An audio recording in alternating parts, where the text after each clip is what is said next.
শিল্পের পর্যায়ে নিয়ে যান লিয়াকত আলী লাকী। দুদকের মামলা যে কোনো সময় হতে পারেন গ্রেফতার। পাচার হওয়া অর্থ ফেরাতে কাজ করছে দুদক। বিভিন্ন সংস্থার সঙ্গে বৈঠক, সহযোগিতার আশ্বাস সফররত ব্রিটিশ প্রতিনিধি দলের।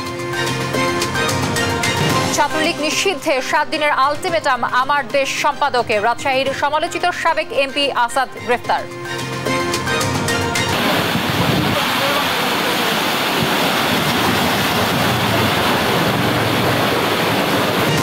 বানের পানিতে ভাসছে শেরপুর ও ময়মনসিংহবাসী। পূর্বাঞ্চলের সাম্প্রতিক বন্যায় ক্ষতি 14,500 কোটি টাকা।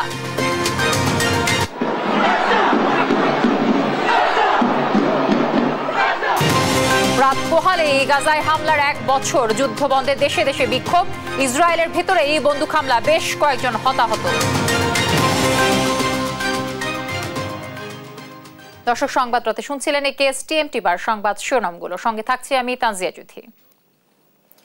সাবেক মহাপরিচালক লিয়াকত আলী লাকীর বিরুদ্ধে মামলা করেছে দুদক। যে কোনো সময় হতে পারেন গ্রেফতার। বাংলাদেশ শিল্পকলা একাডেমির সাবেক মহাপরিচালক লিয়াকত আলী লাকী দুর্নীতিকে নিয়ে গেছেন শিল্পের পর্যায়ে। সিন্ডিকেটের মাধ্যমে শত কোটি টাকা অর্থ আত্মসাৎ করার অভিযোগ রয়েছে তার বিরুদ্ধে। দর্শক, বাকিটা জানবো আমাদের সহকর্মী ফজলা আদিত্যের বিশেষ প্রতিবেদন থেকে। বাংলাদেশ শিল্পকলা একাডেমির সাবেক মহাপরিচালকের অনিয়ম আর দুর্নীতি নিয়ে দুদকের অনুসন্ধানে মিলেছে প্রমাণ। ভুয়া ভাউচার দেখিয়ে গত 15 বছর ধরে হাতিয়ে নেওয়া হয় শত কোটি টাকা। শুধু তাই নয়, একরকম নিয়োগ বাণিজ্যের প্রকাশ্য দোকান খুলে বসেছিলেন লিয়াকত আলী লাকী। সব অভিযোগ ফুদিয়ে উড়িয়ে দিয়ে এক যুগেরও বেশি সময় বহাল তবিয়াতে শিল্পকলার সম্রাট ছিলেন লিয়াকত আলী লাকী।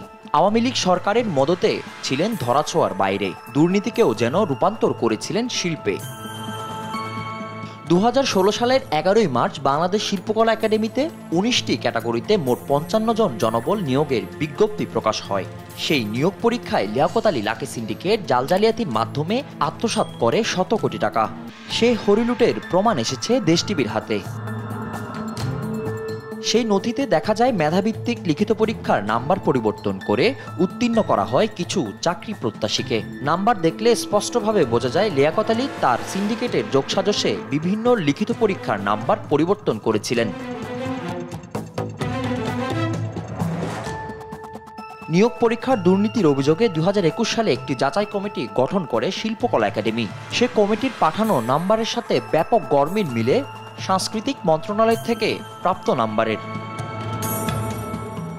তবে এখানেই শেষ নয়। দেশজুড়ে শিল্পকলার সব নাটক যাত্রাপালার আয়োজনের আড়ালে কাজ করত ভুয়া ভাউচার সিন্ডিকেট। বিভিন্ন অনুষ্ঠানের নামে ভুয়া ভাউচার দেখিয়ে শিল্পকলা একাডেমির কালচারাল অফিসারদের মাধ্যমে শত শত কোটি টাকা লুটপাটের অভিযোগ রয়েছে লিয়াকত আলী লাকীর বিরুদ্ধে। সেই কালচার অফিসারদের অবৈধ সম্পদের পরিমাণও বেশ।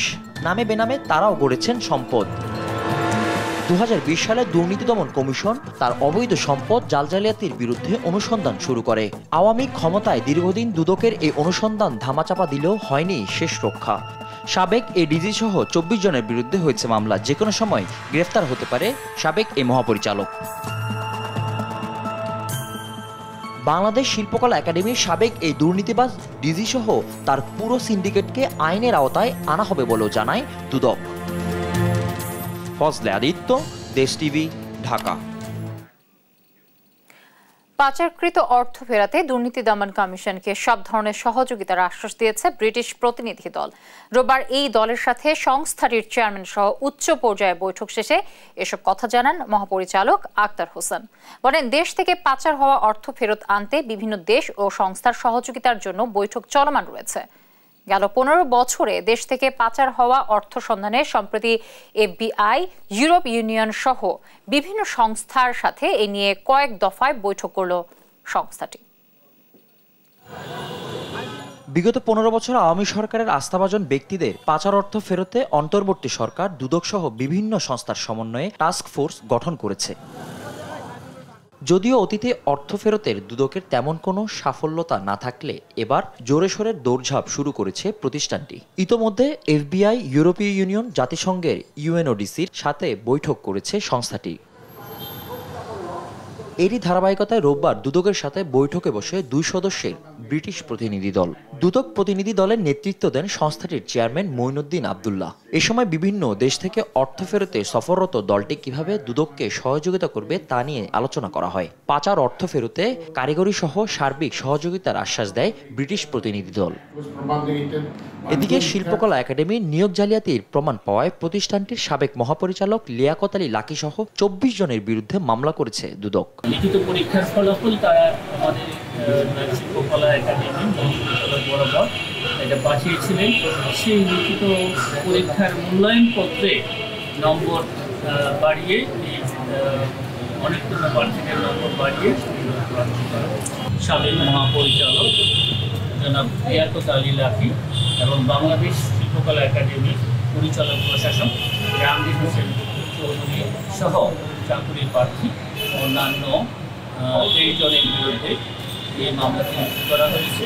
দুদকের আবেদনের প্রেক্ষিতে জাতীয় নিরাপত্তা গোয়েন্দা সংস্থার এনএসআই এর সাবেক মহাপরিচালক অবসরপ্রাপ্ত মেজর জেনারেল টিএম জোবায়ের ও তার স্ত্রী ফাহমিনা মাসুদের বিদেশ গমনে নিষেধাজ্ঞা দিয়েছে আদালত।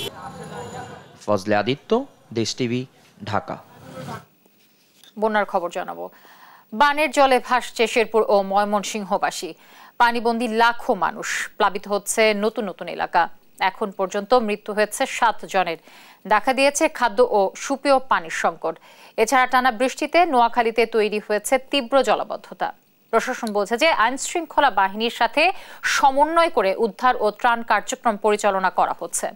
সহকর্মীদের পাঠানো তথ্য ও চিত্রে সালমা জাহানের ডেস্ক রিপোর্ট। শেরপুরে বৃষ্টি অব্যাহত থাকায় বন্যা পরিস্থিতির অবনতি হয়েছে। নদীতে পানি বাড়ায় প্লাবিত হচ্ছে নতুন নতুন এলাকা। পানিবন্দী নালিতাবাড়ি, ঝিনাইগাতি, শ্রীবর্দী ও নকলা উপজেলার লাখো মানুষ। দেখা দিয়েছে বিশুদ্ধ খাদ্য ও সুপেয় পানির সংকট। গরু বাছুর না খায় মরতেছে, ছাগল বকি মরে যেতেছে। আমরা হনা কোনো খাওয়া খাদ্য নাই, বাড়ি ঘর ছাইরা রুডে গাড়ে মানে পানির মধ্যে ভাগ পারতেছি। আমরা দারুণ কষ্ট, খাওয়া নাই, খাওয়ার অসুবিধা কিচ্ছু নাই। গরমকালে নিম্নাঞ্চলে পানি বাড়ায় ব্যাহত হচ্ছে যোগাযোগ ব্যবস্থা। ভেসে গেছে পুকুরের মাছ। সেনাবাহিনী, ফায়ার সার্ভিস, আনসার, বিজিবি ও স্বেচ্ছাসেবীদের সমন্বয়ে উদ্ধার কাজ চলছে। এদিকে ত্রাণ কার্যক্রম শুরু করতে বন্যা কবলিত এলাকা হেলিকপ্টারে করে পরিদর্শন করেছে বিমান বাহিনী। টানা বৃষ্টি ও পাহাড়ি ঢলে বেড়িবাঁধ ভেঙে নতুন নতুন করে প্লাবিত হয়েছে ময়মনসিংহের হালুয়াঘাট ও ধবাওড়া উপজেলা। পানিবন্দী অন্তত 60 লাখ মানুষ। চরম দুর্ভোগে বন্যা কবলিত বাসিন্দারা। গরু পানির মধ্যে বান্ধা, আমরা খুব সমস্যায় দেখা গেছে যে আমরা এই চলাফেরা করতে অসুবিধা। এই যে আমি বাড়ির থেকে এইরকম বুক পানি ভেঙে আসছি, রাস্তাঘাটের পানি রাস্তা তলায় রয়েছে। কাপড় চাপড় ভিজাইয়া আমরা তো রান্না বাড়া করার মতো কোনো সুযোগ সুবিধা নাই। এই কারণে বাজারে গেছিলাম যে শুকনা খাবারের জন্য। শুকনা খাবারও খুব কম, চাহিদা অনেক, তো আমি পাইলামই না। বাসায় পানি এবং পানির কষ্ট করতেছি, সব দিক দিয়ে আমাদের সমস্যা হইতেছে। প্রশাসনের দৃষ্টি আকর্ষণ করছি যাতে আমাদের দিকে একটু নজর দেয়। এদিকে নিমজ্জিত হালুয়াঘাট উপজেলা স্বাস্থ্য কমপ্লেক্স। চরম ভোগান্তিতে রোগী ও চিকিৎসকরা। অনেক খারাপ পরিস্থিতি আমাদের সবার, হসপিটালে আসতে পারে না, রোগী ইমার্জেন্সিতেও পানি হাঁটু সমান। আজকেও কষ্ট, আজকে যে পা জুতা রাখছি উপরে, সবসময় পা ভিজা রাখছি পানির মধ্যে, পানি ঘা হয়ে গেছে, পা চুলকে যাচ্ছে, পা সবসময় কত রাখবে ভাই। সবার সম্মিলিত প্রচেষ্টায় পরিস্থিতি মোকাবিলার কথা জানায় বিভাগীয় কমিশনার। প্রায় 58টা আশ্রয় কেন্দ্র এখানে আমরা ডিক্লেয়ার করেছি। তো আমাদের পাশে সবাই আসলে দেখলাম যে একসাথে কাজ করছে। কাল তাদের জন্য খাবার রান্না করে দেওয়া হচ্ছে, শুকনো খাবার দেওয়া হচ্ছে। নোয়াখালীতে টানা 2 দিনের বৃষ্টিতে সৃষ্ট জলাবদ্ধতার আরও অবনতি হয়েছে। পানিবন্দী অন্তত 10 লাখ মানুষ। পানি কমলে আবার বৃষ্টি হইয়া পানি বাড়ি যায়, তখন আমরা চলতে মনে অনেক কষ্ট হইতেছে। খানা লওয়ার কষ্ট, কাম কাজ করতে পারি না, কিছু করতে পারতেছি না। বৃষ্টি অব্যাহত থাকলে বন্যা পরিস্থিতির অবনতি হবে জানায় বন্যা সতর্কীকরণ কেন্দ্র। সালমা জাহান, নিউজ ডেস্ক, দেশ টিভি। দেশের পূর্বাঞ্চলে হয়ে যাওয়া বন্যায় ক্ষয়ক্ষতির পরিমাণ দাঁড়িয়েছে 14,421 কোটি টাকায়। সিপিডির গবেষণায় উঠে আসা তথ্যের প্রেক্ষিতে বিশেষজ্ঞদের আশঙ্কা, জলবায়ু পরিবর্তন, ভৌগোলিক অবস্থান সহ নানা কারণে সামনে বাড়তে পারে এমন প্রাকৃতিক দুর্যোগের পরিমাণ। এজন্য প্রস্তুত থাকতে হবে সরকারকে। কায়েস রাহাতের প্রতিবেদনে আমরা বাকিটা জানব। সম্প্রতি দেশের পূর্বাঞ্চলে বন্যা কবলিত হয়েছিল বেশ কয়েকটি জেলা। এ নিয়ে করা সিপিডির গবেষণায় দেখা যায় ক্ষয়ক্ষতির পরিমাণ 14,421 কোটি টাকা, ডলারে যা 1.20 বিলিয়ন, অর্থাৎ চলতি বছরের জিডিপির প্রায় 0.29%। জলবায়ুর পরিবর্তন, নদী দখল, নদীর নাব্যতা কমে যাওয়া, উজানের ঢল ইত্যাদি কারণে এ ধরনের প্রাকৃতিক দুর্যোগ ও ক্ষয়ক্ষতির পরিমাণ ক্রমশ বাড়বে বলে আশঙ্কা করছেন বিশেষজ্ঞরা।